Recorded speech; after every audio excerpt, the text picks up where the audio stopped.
If you are a digital nomad and you're going to Canggu, Bali, and you want to know the best places to go to work, stay tuned as I'm going to let you know all that information in this video. I'm going to be sharing the 4 places that we went to work and also the 6 places that we didn't go, but I think I would probably recommend. I've seen them online as good places for co-working. So let's start off with the places that I did go to.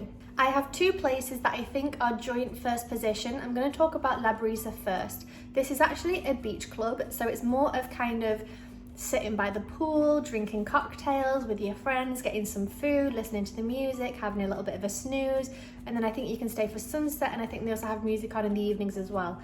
So it is a beach club. It's not necessarily a co-working space, but we actually went there twice. The internet was really good, drinks are really good, views are really good. We really enjoyed spending our time there because you can go for a little bit of a swim, go for a walk round, sit under the palm trees, and then go back to work, and then maybe go for a walk on the beach, come back to work, sip on your, I think I had a virgin apple mojito, sip on your virgin apple mojito and get back to work. So it was a really nice place to work and not feel like you're stuck in an office with like walls and that kind of vibe. It was really nice to kind of just hang out in a bikini, go for a swim, and then come back out and get some work done. So I really enjoyed it there.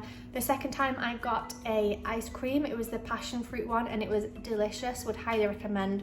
So even though it's not listed as a co-working space, I definitely think you can go and work there. Seems though we did that twice and really enjoyed our experience. So enjoying the first place is Zin. Now Zin is a hotel, it's a shop, it's a cafe, and it's also a co-working place.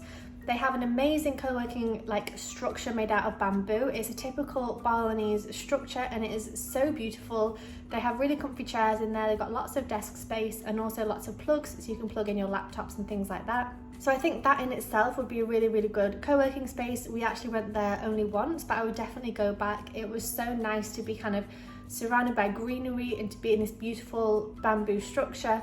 So really enjoyed that. The internet was good, the service was really nice. It was just nice and quiet and calming. You couldn't really hear the noise of the road or people partying or music and things like that some people might find a bit distracting. There was none of that and it was really lovely. There was also an upstairs section where you could sit and work as well and kind of look over outside, if that makes sense.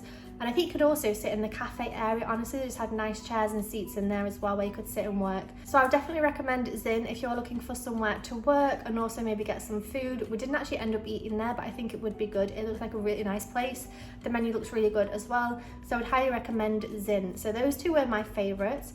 We also went to Nebula. Now we actually went to go and visit one of our friends. We went actually for coffee first and he said, oh, my co-working space is just around the corner. So we went round to have a look, ended up staying for about 4 or 5 hours to get some work done. And in terms of co-working spaces, it was actually really nice. So it's double height ceilings, so it's really tall and open. You don't feel like you're boxed into an office. They do have some offices along the side that you can rent out. I think as in one person rents it for a year or something, but they have nice big glass windows so you can see into each office, or obviously they can close their curtains for privacy. But it was really lovely. The fact that they had so many plants all the way through the offices. Again, really great Wi-Fi. They also have a place with a little cafe selling drinks, so you can get drinks there. They also have a podcast room. They also have a conference room. And they also have actually a sauna and a cold plunge and a shower. So you can do a day pass. I think it's around $12, something like that. But you could also get a monthly pass or a yearly pass, whatever passes they do. You could sign up for that and then you can use all the facilities that they have.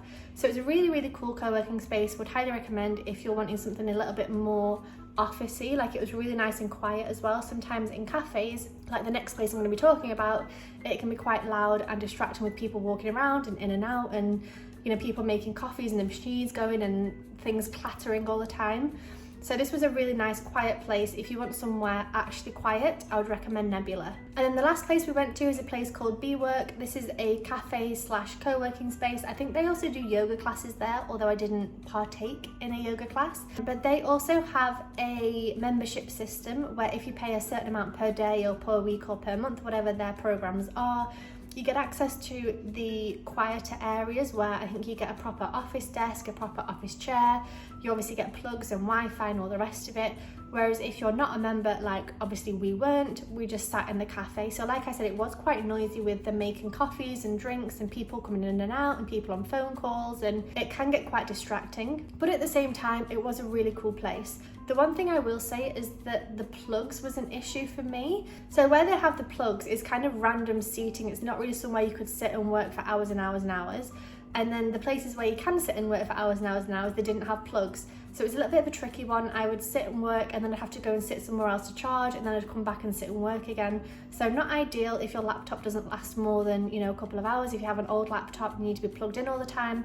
Probably not the best solution. Also a little bit noisy, like I said, but we did enjoy it there. It was quite a fun little place to work. So that's the 4 places that I did go to. I'm now going to mention 6 places that I didn't go to for a variety of different reasons. We were only in Canggu for a week. We had one day at the beach, we had one day where we didn't work. There's only a certain amount of time that we had to be able to go and try out all these different co-working spaces. And also some of them I think were a little bit expensive to get in, honestly. I would rather spend 12 euros on a couple of drinks than getting into a co-working space and then maybe having to buy a drink, if that makes sense. So the 6 I want to mention anyway, in case you do want to do some of your own research and have a look, are Tropical Nomad. I've seen that one online and heard a couple of people talking about it. It looks like a cool place. The next one is Outpost, that I've seen on Google Maps. The third one is Eco Beach. The next one is Kinship.